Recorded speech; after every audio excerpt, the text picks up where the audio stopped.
মই যদি কওঁ আপোনাক নলবাৰী ৰাসৰ দৰে পলাশবাৰী ৰাসো বহুত ডাঙৰকৈ হয় বুলি আপোনালোকে বিশ্বাস কৰিব নে নাই তেন্তে বলক আপোনাক 1 মিনিটত পলাশবাৰী ৰাস দেখুৱাও। হাই মই ৰাজ।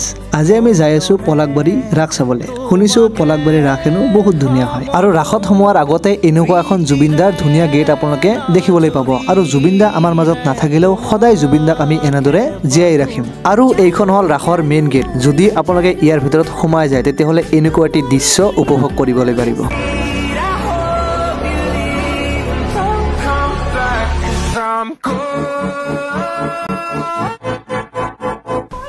আমি আহিছিলোঁ পলাশবাৰী ৰাসত আৰু ইয়াতে আহি আমি এটা বিশেষ বস্তু দেখা পালোঁ তো আপোনাক দেখাই আছোঁ গাইজ।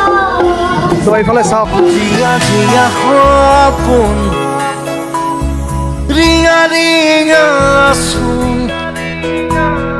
তুমি মাথো মোৰ